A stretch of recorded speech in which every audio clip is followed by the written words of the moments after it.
ইতোপূর্বে আমরা বিভিন্ন রোগ সম্পর্কে ভিডিও প্রকাশ করেছি। সেই ভিডিও দেখে অনেকে উপকৃত হয়েছেন এবং বিভিন্ন ধরনের মন্তব্য করেছেন। তারপর বিভিন্ন বিষয়ে ভিডিও প্রকাশ করার জন্য অনুরোধ করেছেন। এরই মধ্যে একজন সম্মানিত প্রফেসর হাইপারটেনশন বিষয়ে ভিডিও প্রকাশ করার জন্য অনুরোধ করেছেন। স্যার, এ বিষয়ে আপনি যদি কিছু বলতেন স্যার, তাহলে আমাদের শ্রোতারা নিশ্চয়ই উপকৃত হবেন। ধন্যবাদ শহীদ এবং সম্মানিত প্রফেসর, যিনি রিকোয়েস্ট করেছেন এই বিষয়ে আলোচনা করার জন্য হাইপারটেনশন সম্পর্কে। সত্যি এটা খুবই গুরুত্বপূর্ণ একটা বিষয় এবং বর্তমানে পৃথিবীতে অকাল মৃত্যুর একটা প্রধান কারণ। মানব সভ্যতার শুরুতে আসলে মানুষ কিন্তু ব্যস্ত ছিল মানে বেঁচে থাকার জন্যে তার খাদ্য এবং বাসস্থানের বিষয়টা নিয়ে। কারণ প্রাকৃতিক দুর্যোগের কারণে অনেক মানুষ মারা যাচ্ছিল, না খেয়ে অনেক মানুষ মারা যাচ্ছিল, খাদ্যের অভাব ছিল তখন, যার ফলে মানুষ এই খাদ্য এবং এই প্রাকৃতিক দুর্যোগ থেকে কিভাবে বাঁচা যায় সেই বিষয়ে কিন্তু খুব বেশি গুরুত্ব দিয়েছে। কিন্তু সভ্যতার উন্নয়নের সাথে সাথে যখন মানুষ দেখলো যে খাদ্যের অভাব ছাড়া সাপে কামড় দিয়ে মানুষ মারছে এটা ছাড়াও, বা বাঘে কামড় দিয়ে মানুষ মারছে এটা ছাড়াও হঠাৎ করে কিছু কিছু মানুষ এমনিই মারা যাচ্ছে, তখন মানুষের মাথার মধ্যে ঢুকলো যে প্রাকৃতিক দুর্যোগ ছাড়াও মানুষের শরীরের ভিতরে বোধহয় কোনো দুর্যোগ আছে। তখন মানুষের শরীরের ভিতরে দুর্যোগ সম্পর্কে ভাবনা শুরু হলো এবং এ বিষয়ে তারা আবিষ্কার করার চেষ্টা করলো যে মানুষের শরীরের ভিতরে কী কী দুর্যোগ, আমি যেটা বলতে চাচ্ছি যে কী কী রোগ বা অসুখ বিসুখ হতে পারে। তো এটা খুব বেশি দিন আগের কথা না, যে 1628 অথবা 29 খ্রিস্টাব্দে উইলিয়াম হার্ভে নামক এক ফিজিশিয়ান সায়েন্টিস্ট ইংল্যান্ডের, উনি প্রথম আবিষ্কার করেন যে মানুষের শরীরে রক্তের প্রবাহ, অর্থাৎ মানুষের শরীরে রক্ত সঞ্চালন হচ্ছে। তো মানুষ সবাই জানলো যে রক্ত সঞ্চালন হচ্ছে। এখন আমরা জানি যে রক্ত সঞ্চালনের মাধ্যমে শরীরের বিভিন্ন অঙ্গ প্রত্যঙ্গে কোষে কিন্তু খাদ্য পৌঁছায়। এই রক্ত সঞ্চালন হচ্ছে, সঞ্চালন মানে একটা গতি, গতি মানে তার একটা চাপ আছে, একটা প্রেশার আছে। মানুষ আস্তে আস্তে এটাও ভাবতে থাকলো যে সঞ্চালন হচ্ছে, কীভাবে সঞ্চালন হচ্ছে, তাহলে নিশ্চয়ই তার একটা গতি আছে। এবং তারও প্রায় 103-4 বছর পরে টমাস হেন্স নামে এক পাদ্রী, উনি আবিষ্কার করলেন রক্তচাপ। অর্থাৎ রক্ত একটা চাপ আছে, সেই চাপের মাধ্যমে শরীরে সঞ্চালিত হচ্ছে। এখন আমরা জানি যে রক্তের চাপ আসলে কি। রক্তের চাপের সাথে দুটো জিনিস জড়িত, একটা হলো হার্ট আর একটা হলো রক্তনালী। আমরাও সাধারণত রুগীদেরকে জিজ্ঞেস করি, আপনার কি প্রেশার আছে? রুগীরা বলে, না স্যার আমার প্রেশার নাই। হ্যাঁ, কিন্তু আসলে রক্তচাপ ছাড়া তো মানুষ বাঁচবে না। কারণ রক্তচাপ না হলে রক্ত সঞ্চালন হবে না, কোষে খাদ্য পৌঁছাবে না, কোষগুলো মারা যাবে, মানুষও মারা যাবে। তার মানে আমাদের প্রশ্নটাও ভুল এবং উত্তরটাও ভুল। তার মানে প্রেশার আরেকটা হলো মানে রক্তচাপ, আরেকটা হলো উচ্চ রক্তচাপ। আমরা যেটা জিজ্ঞাসা করি সেটা হলো আপনার হাইপারটেনশন বা উচ্চ রক্তচাপ আছে কি না। তো এখন প্রেশার বলি আমরা, প্রেশারটা কিভাবে, অর্থাৎ হার্ট যখন পাম্প করে, তাই না, তখন রক্তগুলো সারা শরীরে ছড়িয়ে পড়ে রক্তনালীর মাধ্যমে। আবার হার্ট কিন্তু একটু মানে ফ্র্যাকশন অফ সেকেন্ড রেস্ট নেয়, অর্থাৎ তখন রক্তটা আবার হার্টে আসে। যেটা পাম্প দিল সেটাকে আমরা বললাম সিস্টোলিক প্রেশার, আর যেটা আস্তে আস্তে আবার হার্ট একটু রেস্টে গেল, ব্লাড প্রেশার একটু কমতে থাকলো, আমরা এটাকে বলি ডায়াস্টোলিক প্রেশার। তো সিস্টোলিক এবং ডায়াস্টোলিক মিলে আমরা বলি রক্তের চাপ বা ব্লাড প্রেশার। তো মোটা দাগে আমরা সাধারণত বলি যে 120/80 হলো নর্মাল প্রেশার, আর 140/90 হলো হাইপার টেনশন বা উচ্চ রক্তচাপ। স্যার, বয়স ভেদে এর কি কোনো ব্যত্যয় ঘটে? আছে, বয়স ভেদেও ব্যত্যয় ঘটে। সাধারণত সিস্টোলিক প্রেশারটা একটু বয়স ভেদে বাড়তে থাকে। তো কিন্তু আমেরিকান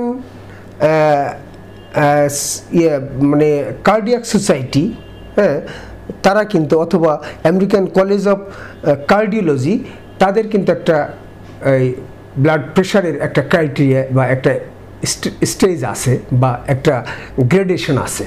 হ্যাঁ, সেটা হলো যে তারা বলে নর্মাল ব্লাড প্রেশার হলো 120/80 নিচে, এটাকে নর্মাল ব্লাড প্রেশার বলছে। আচ্ছা, এলিভেটেড ব্লাড প্রেশার অথবা প্রি হাইপারটেনশন, হ্যাঁ, ওরা বলছে যে 129/80, এটাকে বলছে এলিভেটেড হাইপারটেনশন। অর্থাৎ হাইপারটেনশন না, এটাকে বলছে এলিভেটেড ব্লাড প্রেশার। হ্যাঁ, আচ্ছা, তো মানে স্যার রোড টু হাইপারটেনশন।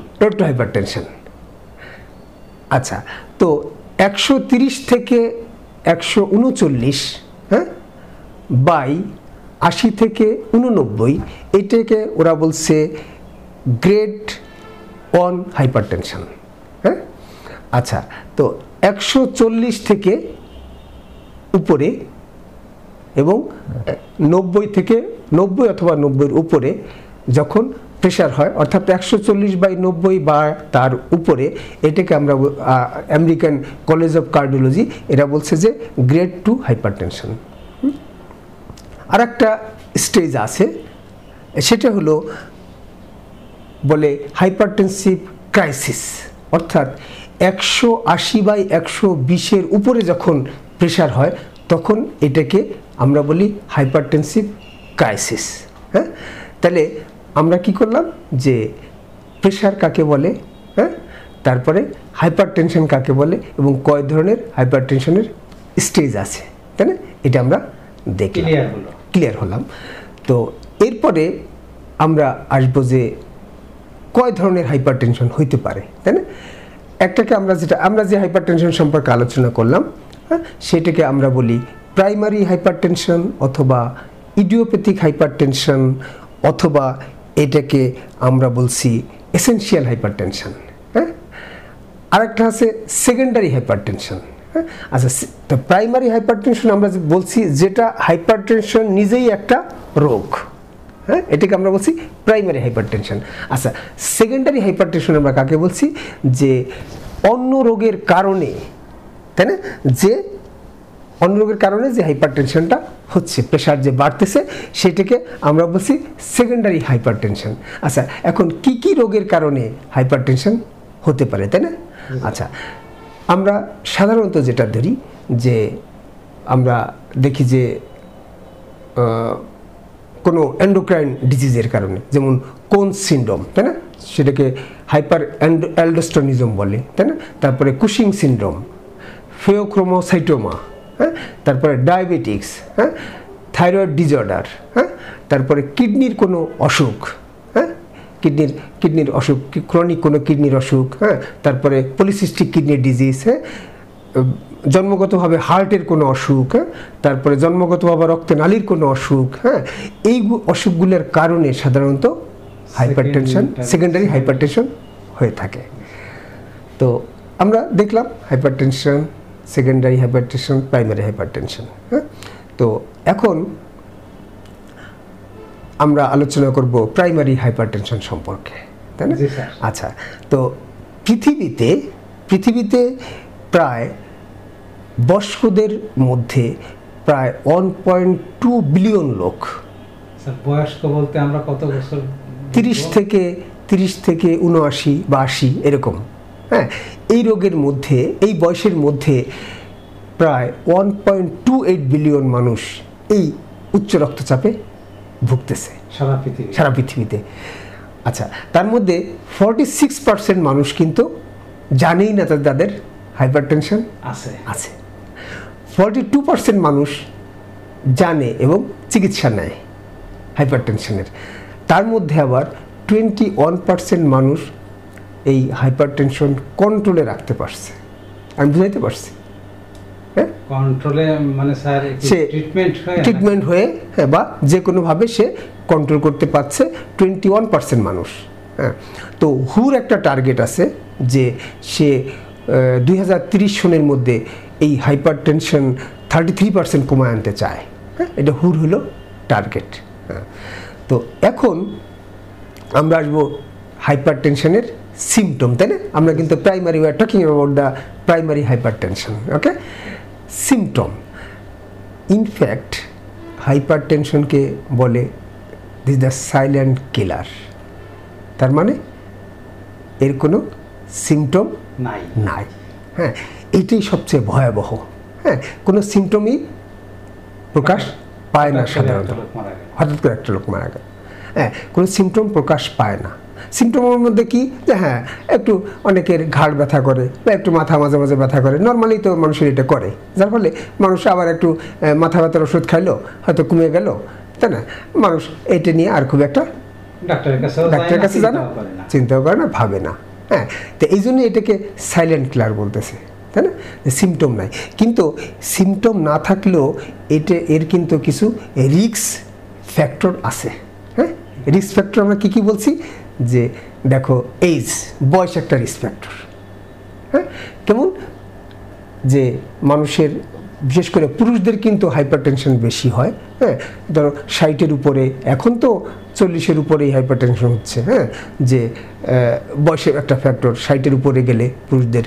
আর মহিলাদের হাইপারটেনশন কম হয়, সাধারণত 65-এর উপরে গেলে মহিলাদের হাইপারটেনশন হতে পারে সাধারণত যেটা হয়। পুরুষের যে হাইপারটেনশন বেশি হয়, এখানে কি সামাজিক কোনো কারণ থাকতে পারে? নিশ্চয়ই, সেটা আমরা তো অবশ্যই আসবো, যে এই সামাজিক কারণ, এই যে তার মাল্টিপারপাস মানে ওয়ার্ক, তাই না? এটাও এই যে বিভিন্ন ধরনের টেনশন, হ্যাঁ, বিভিন্ন ধরনের চাপ, হ্যাঁ, এটাও আবার শারীরিক একটা গঠন তো আছেই। হ্যাঁ, এগুলো মিলে আসলে পুরুষদের হাইপারটেনশনের টেন্ডেন্সি একটু বেশি। আচ্ছা, আরেকটা আমরা বলছি র্যাশ, অর্থাৎ ব্ল্যাক হোয়াইট, তাই না? দেখা গেছে যে ব্ল্যাকদের হাইপারটেনশনের টেন্ডেন্সি একটু বেশি। আচ্ছা, তারপরে ফ্যামিলি হিস্ট্রি, এটা খুবই গুরুত্বপূর্ণ।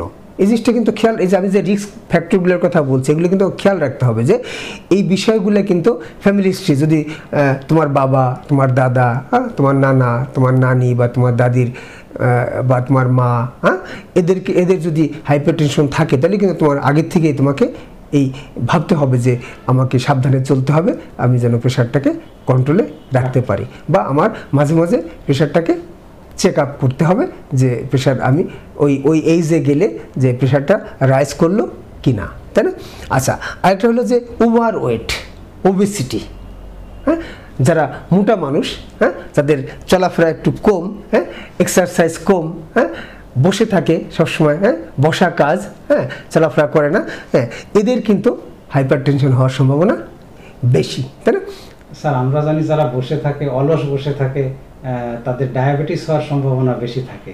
এখন শুনলাম হাইপারটেনশন হওয়ার সম্ভাবনাও বেশি থাকে, কারণ একটার সাথে একটা কিন্তু জড়িত, সেটা আমরা পরে আসবো, যে হাইপারটেনশন হলেও ডায়াবেটিস হতে পারে, আবার ডায়াবেটিস হলেও হাইপারটেনশন হতে পারে। আচ্ছা, অনেকে স্মোকিং, হ্যাঁ, স্মোকিং যে মানে খুবই খুবই খুবই একটা গুরুত্বপূর্ণ কারণ কিন্তু হাইপারটেনশন। কারণ স্মোক করলে, হ্যাঁ, যারা খুব ক্রনিক স্মোকার, হ্যাঁ, অনেক বছর যাবত স্মোক করে, তাদের হয় কি রক্তনালীগুলো সংকুচিত হয়ে যায়। হ্যাঁ, তো রক্তনালীগুলো সংকুচিত হয়ে গেলে কিন্তু ব্লাড প্রেশার এমনি বেড়ে যাবে। আচ্ছা, তারপরে আরেকটা কি, যে যারা খুব বেশি লবণাক্ত খাবার খায়, লবণ, হ্যাঁ, এটা কিন্তু খুবই মানে গুরুত্বপূর্ণ একটা কজ, হ্যাঁ, হাইপারটেনশনের। লবণ যারা বেশি খায় তাদের কিন্তু হাইপারটেনশন। লবণাক্ত খাবার যারা বেশি খায়, কোন কোন খাবারে লবণ থাকে? তাই না? সামুদ্রিক খাবারে বেশি লবণ, সামুদ্রিক খাবারে থাকে। তারপরে ওই যে তোমার কৌটায় যে খাবারগুলো অনেক সময় পাওয়া থাকে লবণ দিয়ে প্রিজারভেটিভ লবণ দিয়ে প্রিজার্ভ করে সেইগুলো, হ্যাঁ। তারপরে যারা বেশি টক জাতীয় খাবার খায় ধরো তার মধ্যে একটু লবণ দিয়ে বেশি খাইলো, তাই না? এগুলো তো স্যার লবণ ছাড়া ভালো লাগে না, হ্যাঁ। এই যে একটু বেশি করে লবণ দিয়ে খাইলো, আবার অনেকে খাবার সময় একটু বেশি লবণ খেলো, হ্যাঁ। তো এই লবণ জাতীয় খাবার যারা বেশি খায় তারাও কিন্তু তাদেরও হাইপারটেনশন হতে পারে। আচ্ছা, আরেকটা হলো লো পটাশিয়াম। লো পটাশিয়াম কোনগুলো? যেমন ফলমূল যারা কম খায়, তাই না? ফলমূল যারা কম খায় ওদের কিন্তু প্রেশার হতে পারে। খুব ইন্টারেস্টিং আলোচনাটা আমাদের। অবশ্যই স্যার। হ্যাঁ, তো আচ্ছা, তো তাহলে আমরা কি বললাম যে লবণ যারা বেশি খায়, ফলমূল যারা কম খায়।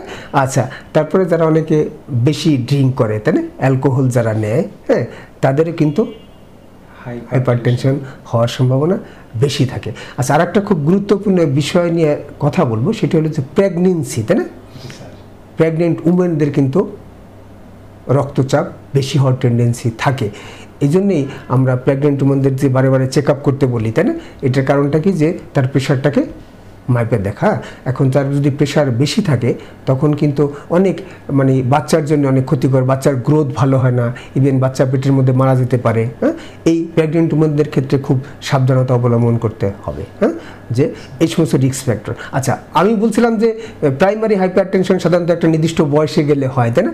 কিন্তু এখন কিন্তু সেই আমাদের সামাজিক যে প্রেক্ষাপট, হ্যাঁ, সেই প্রেক্ষাপটে কিন্তু এখন অনেক সময় দেখা যায় কম বয়সেরও কিন্তু প্রাইমারি হাইপারটেনশন হচ্ছে। কারণটা কি? ওবেসিটি। বাচ্চারা দেখবা যে খুব বাচ্চারা খাচ্ছে, হ্যাঁ, মোটা হয়ে যাচ্ছে, বাচ্চারা ফাস্ট ফুড খাচ্ছে, বাচ্চারা এই মানে এই কোল্ড ড্রিঙ্কস খাচ্ছে, বাচ্চারা মোটা হয়ে যাচ্ছে, বাচ্চারা খেলাধুলা করতেছে না, বাচ্চাদের মুভমেন্ট কম, হ্যাঁ। এই সমস্ত কারণে দেখা যাচ্ছে যে বাচ্চাদেরও এই প্রাইমারি হাইপারটেনশন হচ্ছে। তো কম বয়সে সাধারণত সেকেন্ডারি হাইপারটেনশন অর্থাৎ অন্য কোনো রোগের কারণে যে হাইপারটেনশনগুলো হচ্ছে কম বয়সে সাধারণত এই হাইপারটেনশনই হয়ে থাকে। তো আমরা দেখলাম যে সিমটম না থাকলেও কিছু কিছু রিস্ক ফ্যাক্টর আছে যেগুলো থাকলে হাইপারটেনশন হওয়ার সম্ভাবনা বেশি থাকে। অতএব আমাদেরকে এই বিষয়গুলোকে এড়িয়ে চলতে হবে। এখন ডায়াগনোসিস, তাই না, আমরা কীভাবে নির্ণয় করব?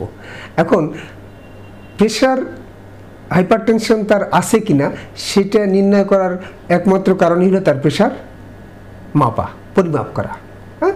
তাহলে সেটা যদি প্রেশার কেউ না মাপে তাহলে কিন্তু সে বুঝতে পারবে না যে তার হাইপারটেনশন আছে। কোনো কারণে সে ডাক্তার দেখাইতে গেল, প্রেশার মাপলো, দেখলো তার প্রেশার বেশি। সাধারণত এইভাবেই প্রেশার হাইপারটেনশন রোগী ধরা হয়, নির্ণয় করা হয়। কিন্তু শুধু একবার প্রেশার মেপেই কিন্তু হাইপারটেনশন বলা যাবে না, তাকে কয়েকবার প্রেশার মাপতে হবে, হ্যাঁ। তারপরে অনেক সময় ধরো তুমি একটা কাজ করে হঠাৎ করে ঢুকলা, ভাই আমার একটু প্রেশারটা মাপেন, হ্যাঁ, তো মাপে দেখলো তোর প্রেশার বেশি। এইভাবে কিন্তু প্রেশার বলা যাবে না। তুমি বাসায় বসে থাকলা, হোম ইয়েতে থাকলা, এনভায়রনমেন্টে থাকলা, সারাদিনে 24 ঘন্টা 2-3 বার মেপে দেখলা, যদি দেখা যায় যে হ্যাঁ তোমার প্রেশার ওইরকমই বেশি পাওয়া যাচ্ছে, সেই ক্ষেত্রে তোমাকে আমরা হাইপারটেনসিভ বলতে পারবো। তার মানে আমি যেটা বুঝতে পারলাম তা হলো যে আমরা হাঁটাচলা করে বা কোথাও থেকে এসে ক্লান্ত অবস্থায় বা পরিশ্রম করে এসে মেপে যদি আমরা দেখি যে হাইপারটেনশন, তাহলে সেটাকে হাইপারটেনশন বলা যাবে না, তাই না? তোমার হোম অবস্থায় তুমি যখন বাসায় থাকো, তাই না, 24 ঘন্টা 2-3 বার ধরো প্রেশারটা মেপে দেখলা যে হ্যাঁ 2-3 বারই তুমি পেলা, বেশি পেলা, তখন সেই ক্ষেত্রে হয়তো একটা সিদ্ধান্ত নিয়ে যেতে পারে যে তুমি hypertension, you are the patient of hypertension. Okay sir, এই জায়গায় আমার একটা অবজারভেশন আছে, তা হলো অনেক সময় আমরা দেখি, আমরা ডাক্তারের কাছে যাই, যে যখনই সিরিয়াল পেয়ে যাই, দেখা গেল 10 মিনিটের ভিতরে সিরিয়াল পেয়ে গেছি, তা আমি তো প্রায় 2 কিলো হেঁটে গেছি, 10 মিনিটের ভিতর সিরিয়াল পেয়ে গেছি, ডাক্তার সাহেব আমার প্রেশার মাপলেন, মেপে দেখলেন হাই। তো আমি এই বিষয়টা এত সময় কথা বললাম, তাই না? আবার তুমি ডাক্তার দেখাতে গিয়েছো, তাই না, তারপর অথবা তুমি কাউকে নিয়ে ডাক্তারের কাছে গেছো, এটাও কিন্তু তোমার একটা টেনশন আছে, কাজ করছে, তাই না? এই কারণেও কিন্তু প্রেশার অনেক সময় বেড়ে যায়, হ্যাঁ। যে তুমি সিরিয়াল পেলা কি পেলা না, বা ডাক্তার আমার এই টেস্টগুলো করতে গেছি কি আসে না আসে, তাই না, এটা নিয়েও কিন্তু অনেক সময় তোমার প্রেশার হয়তো 5 বা 10 বেড়ে যেতে পারে, মানসিক। হ্যাঁ হ্যাঁ, এই টেনশনের কারণে বেড়ে যেতে পারে। অতএব এগুলো খেয়াল রাখতে হবে। তো কারণ হচ্ছে কি যে এই প্রেশার কন্ট্রোল করা, তাই না? কন্ট্রোল কিন্তু কয়েকটা সিস্টেম প্রেশার কন্ট্রোল করে। হ্যাঁ, আমরা সাধারণত জানি যে সব কিছু মস্তিষ্ক কন্ট্রোল করে, তাই না? কিন্তু প্রেশারের ব্যাপারে কিন্তু একটা খুব মানে ইম্পর্টেন্ট একটা বা ইন্টারেস্টিং একটা বিষয় আছে যে প্রেশার শুধু মস্তিষ্ক কন্ট্রোল করে না। প্রেশার কন্ট্রোল করে কি? প্রেশারের মেইন কন্ট্রোল অথরিটি কিন্তু কিডনি। তাই স্যার? হ্যাঁ, কিডনি প্রেশার কন্ট্রোল করে। হ্যাঁ হ্যাঁ, কিডনি তোমার যে আমরা বলি যে রেনিন অ্যানজিওটেনজিন, হ্যাঁ, মেকানিজম যেটা আর কি, যে কিডনি, লিভার, হ্যাঁ, হার্ট এবং ব্রেন, হ্যাঁ, এই 4টা অর্গান মিলে কিন্তু প্রেশারকে কন্ট্রোল করতেছে। হ্যাঁ, কারণ হার্ট আমরা বলছি পাম্প করতেছে, তাই না? ব্রেন তো একটা কন্ট্রোলিং অথরিটি আছেই অল ওভার। হ্যাঁ, কিডনি এবং লিভার, এই 4টে অর্গান মিলে কিন্তু প্রেশার কন্ট্রোল করতেছে। হ্যাঁ, তো তাহলে কি আমরা যে ডায়াগনোসিস কীভাবে করবো, তাই না? তো আমরা দেখলাম যে প্রেশার আমাকে মাপতে হবে। আচ্ছা, পাশাপাশি আরও কিছু টেস্ট আমরা করে থাকি, তাই না? কী করি আমরা? লিপিড প্রোফাইলটা দেখি, তাই না? তারপরে আমরা তোমার ইলেকট্রোলাইটসটা দেখি যে তার পটাশিয়াম লেভেল কী আছে, তাই না? সোডিয়াম লেভেল কী আছে, তাই না? ক্যালসিয়াম লেভেল কী আছে, এই বিষয়গুলো আমরা দেখি। তারপরে আমরা ধরো তার ইসিজিটা করি, তাই না? তাহলে হার্টের কোনো সমস্যা আছে কিনা, হ্যাঁ, তারপরে ধরো কিডনির কোনো সমস্যা আছে কিনা সেটা আমরা দেখি। হ্যাঁ, যে কারণ রেনোভাস্কুলার হাইপারটেনশন হতে পারে, না? কিডনির মানে রক্ত নালীটা যদি সংকুচিত হয়ে যায়, সেখানে কিডনির ব্লাড সার্কুলেশন কম হয়, হ্যাঁ, সেক্ষেত্রে রেনোভাস্কুলার হাইপারটেনশন হতে পারে। হ্যাঁ, তো এই বিষয়গুলো আমরা হার্টের ধরো এক্সরেটা করি, তাই না? যে এক্সরে করলে হার্ট এবং লাং দুটোই দেখা যায় যে হার্টটা বড় হয়ে গেল কিনা। হ্যাঁ, এই বিষয়গুলো আমরা কিন্তু হার্টের একটা ইকো করতে পারি, তাই না? এই পাশাপাশি এই টেস্টগুলোও কিন্তু আমরা করে থাকি। তার ডায়াবেটিস আছে কিনা, হ্যাঁ, এই বিষয়গুলো, বা তার থাইরয়েড ডিসঅর্ডার আছে কিনা, হ্যাঁ, এই বিষয়গুলো, প্যারাথাইরয়েড ডিসঅর্ডার আছে কিনা, এই বিষয়গুলো কিন্তু আমরা পাশাপাশি আমরা পরীক্ষা করতে পারি। কিন্তু মেইন হলো যে আমার প্রেশার মেপেই তাকে তার ডায়াগনোসিস করতে হবে।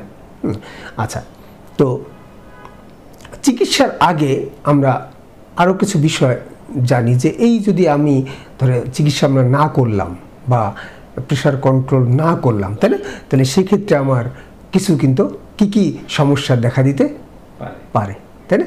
আচ্ছা, সেটা হলো যে এই যে বললাম যে প্রেশার, তাই না? প্রেশার বেশি, তখন হলো কি বিভিন্ন অর্গানে যে ব্লাড রক্ত সঞ্চালনটা, তাই না? রক্ত সঞ্চালনটা কম হচ্ছে, যার ফলে আমার সব এইন্ড অর্গানগুলো কিন্তু ইফেক্ট হচ্ছে। কি? ব্রেন ইফেক্ট হচ্ছে। কী কারণে? ব্রেনের ধরো স্ট্রোক করতে পারে, সেটা রক্ত সঞ্চালন কমের কারণে। ব্লাড ভেসেলগুলো একসময় থিন হয়ে যায়, তাই না? ব্লাড ভেসেল রক্তক্ষরণ হতে পারে মস্তিষ্কে, তাই না? ব্রেন স্ট্রোক করতে পারে, হার্ট অ্যাটাক করতে পারে, হার্টের রক্ত সঞ্চালন কম হয়ে যেতে পারে, তাই না? যেটাকে আমরা বলি ইসকেমিক হার্ট ডিজিজ, তাই না? তারপরে হার্ট ফেইলিওর হতে পারে, তাই না? অর্থাৎ ওই হার্ট দেখা যায় যে আর পাম্প করতে পারতেছে না, হার্টের পাম্প কমে যাচ্ছে, তাই না? হার্ট ফেইলিওর হতে পারে। আচ্ছা, কিডনির সমস্যা হতে পারে, তাই না? রেনাল ফেইলিওর হতে পারে, ক্রনিক কিডনি ডিজিজ হতে পারে।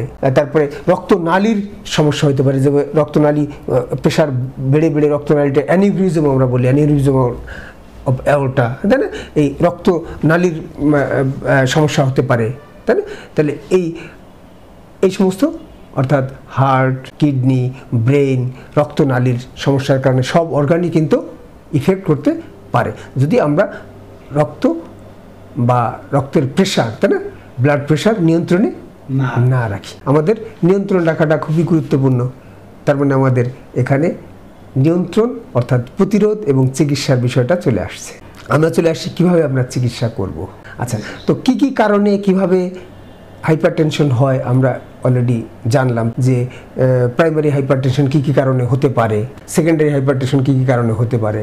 আমাদের চিকিৎসাটাও কিন্তু ঠিক সেভাবেই আমরা অ্যারেঞ্জ করব। আমরা যখন দেখলাম যে তোমার এলিভেটেড ব্লাড প্রেশার, নর্মাল যেটা সেটা তো নর্মাল আছেই, এটা তো আর চিকিৎসার দরকার নেই। এলিভেটেড ব্লাড প্রেশার অর্থাৎ ব্লাড প্রেশার যখন আমরা দেখলাম যে 129/80, তাই না, অর্থাৎ একটু বাড়ার টেন্ডেন্সি আছে, সেক্ষেত্রে আমরা কী করব? Lifestyle modification. প্রতি 6 মাস অন্তর আমি ব্লাড প্রেশারটা মেপে দেখলাম, যেহেতু আমার বাড়ার টেন্ডেন্সি আছে। আচ্ছা, এখন লাইফস্টাইল মডিফিকেশান কি? আমি ইতিমধ্যে কিন্তু আমরা আলোচনা করছি যে লাইফস্টাইল মডিফিকেশান কি? খাদ্যাভ্যাস চেঞ্জ করতে হবে। চর্বি জাতীয় খাবার কম খেতে হবে, লবণাক্ত খাবার কম খাইতে হবে, পটাশিয়াম জাতীয় খাবার বেশি খাইতে হবে, তার মানে শাক সবজি ফলমূল, হ্যাঁ, এগুলো বেশি খেতে হবে, তাই না? রেড মিট, হ্যাঁ, যেগুলোর মধ্যে বেশি চর্বি কোলেস্টেরল বেশি আছে, সেই খাবারগুলো আমার পরিহার করতে হবে, তাই না? এটাকে তাহলে আমার কী করে ডায়েট কন্ট্রোল আমি, তাই না? আচ্ছা, ফুড হ্যাবিটটা আমি চেঞ্জ করলাম। আচ্ছা, তারপরে কি এক্সারসাইজ, আমার চলাফেরা মুভমেন্টের মধ্যে থাকতে হবে, বেশি সময় বসে থাকার দরকার নেই, তাই না? মুভমেন্টের মধ্যে থাকতে হবে, যে অন্তত কমপক্ষে আমি ডেইলি 30 থেকে 45 মিনিট আমি হাঁটা চলাফেরা করবো, হ্যাঁ। আর ধরো সপ্তাহে একদিন বা মাসে একদিন পারলে আমি ব্যায়াম ট্যাম করলাম, তাই না? পারলে তো এই বিষয়গুলো তাহলে কি করব, আমি ফুড হ্যাবিট চেঞ্জ করব, তারপরে পরিশ্রম করব বা এক্সারসাইজ করব, বডি মাস ইন্ডেক্স BMI কমানোর চেষ্টা করব, 25 অথবা তার নিচে রাখতে হবে, তাই না? অর্থাৎ কী হবে, তার মানে ওবেসিটি, আমি যদি মোটা থাকি তাহলে সেটা আমার ওয়েট কমাতে হবে। আর আমার যদি অ্যালকোহল বা স্মোকিং, হ্যাঁ, এগুলোর অভ্যাস থাকে তো সেগুলো পরিহার করতে হবে। আমি লাইফস্টাইল মডিফিকেশন করেই কিন্তু আমি এই প্রেশারটাকে কন্ট্রোল করতে পারি, যাতে এলিভেটেড মানে ব্লাড প্রেশার আমি যে স্টেজটাকে বললাম সেটা, তাই না? যে আমি তখন কিন্তু আমার ওষুধের কোনো প্রয়োজন নাই। আচ্ছা, তারপরে স্টেজ 1, তাই না? স্টেজ 1-এ কিন্তু যদি আমার অন্য কোনো সমস্যা না থাকে, সেকেন্ডারি কোনো সমস্যা, অর্থাৎ ডায়াবেটিক্স, হাইপার মানে ব্লাড হার্টের কোনো অসুখ, তাহলে সেগুলো যদি না থাকে তাহলে সেক্ষেত্রে কিন্তু আমি ওষুধ না খেয়েও আমি এই লাইফস্টাইল মডিফিকেশন করে কন্ট্রোল করতে পারি, তাই না? আর সেকেন্ড স্টেজ যেটা বললাম, হ্যাঁ, সেকেন্ড স্টেজ অর্থাৎ ব্লাড প্রেশার 140/90 বা তার উপরে, হ্যাঁ, সেক্ষেত্রে কিন্তু আমাদের ওষুধের প্রয়োজন আছে। এখন আমরা কি কি ড্রাগ সাধারণত ইউজ করি সেটা তো আর রোগীরা নিজেরা ইউজ করবে না, এটা তো ডাক্তারই এটার তাকে কোন প্রেসক্রিপশন করবে, কোন ওষুধ তাকে দিবে। তো সাধারণত আমি বলবো যে কী কী ওষুধগুলো আমরা সাধারণত ব্যবহার করি, কোন কোন গ্রুপের ওষুধ আমরা ব্লাড প্রেশারে আমরা নির্ণয় মানে কন্ট্রোল করার জন্য আমরা ব্যবহার করি। একটা হলো যে থায়াজাইড ডায়ুরেটিক্স অথবা loop diuretics furosemide, AC inhibitor, angiotensin 2 blocker agent, beta blocker, calcium channel blocker, কিছু ভ্যাসোডাইলেটর অর্থাৎ রক্তনালীগুলোকে প্রসারিত করে, তারপরে সেন্ট্রাল নার্ভাস সিস্টেমে ইফেক্ট করে, এই ধরনের কিছু ওষুধ আমরা ইউজ করে থাকি সাধারণত হাইপারটেনশন ট্রিটমেন্টের ক্ষেত্রে। তো এখন তো আমরা দেখলাম যে হাইপারটেনশন কয় ধরনের হাইপারটেনশন হতে পারে, কী কী সিমটম হতে পারে, তাই না? কীভাবে আমরা ডায়াগনোসিস করি, কীভাবে চিকিৎসা করে থাকি। তো আরেকটা বিষয় আমরা কথা বলিনি যে হাইপারটেনসিভ ক্রাইসিস, তাই না? আমরা বলছিলাম যে 180/120-এর উপরে যদি প্রেশার হয় তাহলে সেটাকে আমরা বলছি হাইপারটেনসিভ ক্রাইসিস। তো এই ক্ষেত্রে কিন্তু সাধারণত হসপিটালাইজড হওয়া ছাড়া চিকিৎসা করা ঠিক না, তাকে হসপিটালে থাকা উচিত। তো হাইপারটেনসিভ ক্রাইসিসে দুই ধরনের সিচুয়েশন ক্রিয়েট করে। একটা হলে যে যদি তার অন্য ডিজিজ থাকে সাথে, অর্থাৎ তার হার্টের কোনো ডিজিজ থাকে, তাই না, বা তার কিডনির কোনো ডিজিজ থাকে, হ্যাঁ, বা তার ডায়াবেটিস থাকে, সেক্ষেত্রে কিন্তু সেটাকে আমরা বলছি যে হাইপারটেনসিভ ক্রাইসিস ইমার্জেন্সি, হ্যাঁ। আর যদি তার শুধু প্রেশারই বেশি থাকে, অন্য কোনো অসুখ সাথে না থাকে বা কোমরবিডিটি আমরা বলি, সেটা যদি না থাকে তাহলে সেটাকে আমরা বলছি আর্জেন্সি। তো হাইপারটেনসিভ ক্রাইসিস আর্জেন্সির এক ধরনের চিকিৎসা, হাইপারটেনসিভ ক্রাইসিস ইমার্জেন্সির এক ধরনের চিকিৎসা। তো আর্জেন্সি যখন, সেটাকে কিন্তু আমি শুধু অরাল মেডিসিন দিয়ে কিন্তু আমি চিকিৎসা করতে পারি, এবং সেটা আমার খেয়াল করতে হবে যে হঠাৎ করেই যেন আমি প্রেশারটাকে লো না করে ফেলি, সেক্ষেত্রে কিন্তু আমার স্ট্রোক করার সম্ভাবনা থেকে যায়। অর্থাৎ আমি ওভার দ্য ডে, অর্থাৎ সারাদিন আস্তে আস্তে করে তার প্রেশারটাকে কমানোর চেষ্টা করলাম।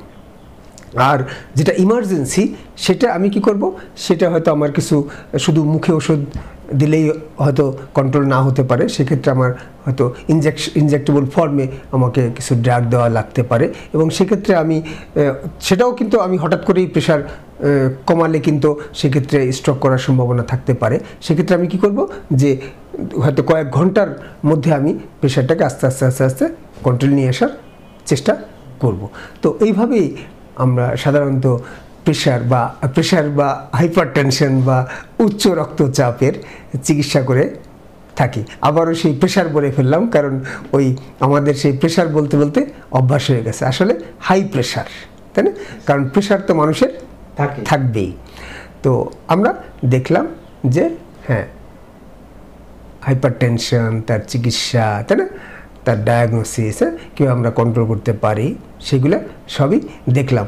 এখন আমরা দেখব যে সত্যিকার অর্থে আমরা কীভাবে প্রতিরোধ এটাকে করতে পারি। ইতিমধ্যে কিন্তু আমাদের আলোচনায় প্রতিরোধ বিষয়টাও কিন্তু চলে আসছিল, যে আমাদের কি মানে ফ্যাক্টরগুলো কাজ করে, তাই না? সেটা আমরা ইতিমধ্যে আলোচনা করেছি, যে আমাদের বয়স, তাই না, তারপরে বংশগত কোনো হিস্ট্রি আছে কিনা, বা অন্য কোনো ডিজিজ আছে কিনা, তাই না? তাহলে সেই বিষয়গুলোকে আমাদের খেয়াল রাখতে হবে। হ্যাঁ, তারপরে আমাদের কি বলবো, লাইফস্টাইল মডিফিকেশন, তাই না?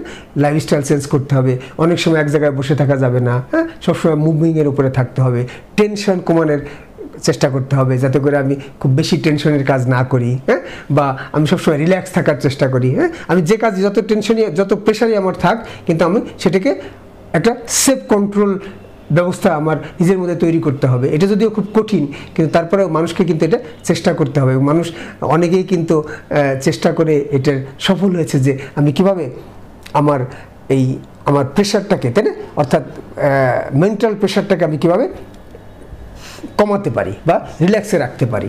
স্যার, টেনশন কমালাম, কিন্তু টেনশন কমানোর টেনশন কে কমাবে? সেটাই, যাই হোক, সেটা হলো তোমার অনেক সময় হয় কি, যে তোমার মেডিটেশন, তাই না, অথবা তোমার খেলাধুলা করা, তাই না, একটু অন্য সাংস্কৃতিক চর্চা করা, তাই না, তোমার গান বাজনা করা, বা তুমি ধরো নামাজ পড়লা, তাই না, বা তুমি ধর্মীয় কোনো বিষয় পড়াশোনা করলা, হ্যাঁ, অর্থাৎ তুমি নিজেকে খুব সাউন্ড রাখার চেষ্টা করলা আর কি। অন্য বিষয়ে পড়াশোনা করলা, তুমি অন্য কোনো জ্ঞান চর্চা, তাই না, অন্য কোনো বই ঠই পড়লা, হ্যাঁ, অর্থাৎ তোমাকে নিজেকে মানে একটা মানে কিছু অন্য বিষয়ে এঙ্গেজ রেখে, তাই না, নিজেকে সাউন্ড রাখার চেষ্টা করা, অর্থাৎ টেনশন ফ্রি রাখার চেষ্টা করা। হ্যাঁ, তারপরে খাদ্য অভ্যাসটা আমরা বললামই, যে আমরা লবণাক্ত খাবার বেশি খাবো না, তাই না, পটাশিয়াম জাতীয় খাবার, অর্থাৎ শাক সবজি ফলমূল এগুলো বেশি খাবো। হ্যাঁ, তারপরে আমরা চর্বি জাতীয় খাবার খাবো না, আমরা এক্সারসাইজ করবো, তাই না, আমরা ডেলি অন্তত কমপক্ষে 30 থেকে 35 মিনিট বা 45 মিনিট হাঁটাহাঁটি করবো, তাই না। তো আমরা স্মোকিং যদি কারো অভ্যাস থাকে সেটাকে বাদ দিতে হবে, বা অ্যালকোহল মানে ড্রিঙ্কস করার যদি কারো অভ্যাস থাকে সেটাকে বাদ দিতে হবে। তারপরে ওবেসিটি কমাতে হবে। তো সবচেয়ে ভেরি ইম্পর্টেন্ট হলো যে বাচ্চারা আজকাল খুব চলাফেরা বা মুভমেন্ট বাচ্চাদের খুব কম। হ্যাঁ, তারপরে বাচ্চারা ফাস্ট ফুড বেশি খায়, তারপরে যে কোল্ড ড্রিঙ্কস এগুলো বেশি খাওয়ার কারণে বাচ্চারা ওবেজ হয়ে যাচ্ছে। হ্যাঁ, যার ফলে হয় কি, যে বাচ্চারাও কিন্তু আজকে হাইপার টেনশনে ভোগার টেন্ডেন্সি চলে আসছে। অতএব আমাদেরকে নিজেদেরকে সচেতন হতে হবে, তাই না। তারপরে খাদ্যাভ্যাস পরিবর্তন করতে হবে, তারপর লাইফস্টাইল চেঞ্জ করতে হবে। এগুলো যদি আমরা করি, তারপরে আমার চর্বি জাতীয় খাবার কম খেতে হবে। তো এগুলো যদি আমি করি, লবণাক্ত খাবার একেবারেই কম খেতে হবে। এগুলো করলে কিন্তু আমি প্রেশারকে হাইপার টেনশন আমি কন্ট্রোল করতে পারবো। অতএব আশা করি যে আমরা এত সময় যে আলোচনা করলাম, তাই না, সেই আলোচনা যদি মানুষ কিছু হলেও, তাই না, এটা পালন করার চেষ্টা করে, তাহলে সে নিজেও সুস্থ থাকতে পারবে এবং একজন মানুষ একটা সমাজের ইউনিট, তাই না, একটা দেশের ইউনিট। এবং প্রত্যেকটা মানুষের যদি এইভাবে লাইফস্টাইল পরিবর্তন করে, তাই না, সে সুস্থ থাকতে পারে, তাহলে সমাজটাও সুস্থ থাকবে, দেশ সুস্থ থাকবে, রাষ্ট্র সুস্থ থাকবে, আমরা সবাই সুস্থ থাকব। তোমাকে ধন্যবাদ এবং সবার সুস্থতা এবং সুন্দর জীবন কামনা করছি। ধন্যবাদ স্যার। হাইপারটেনশনের উপরে আমরা অত্যন্ত গুরুত্বপূর্ণ আলোচনা শুনলাম স্যারের কাছ থেকে। নিশ্চয়ই আমাদের দর্শকরা এই বিষয়ে উপকৃত হবেন এবং মনোযোগ সহকারে দেখবেন। যদি একজন দর্শক এ থেকে উপকৃত হন তাহলে আমাদের প্রয়াস সার্থক হবে বলে আমরা মনে করব। ধন্যবাদ সবাইকে।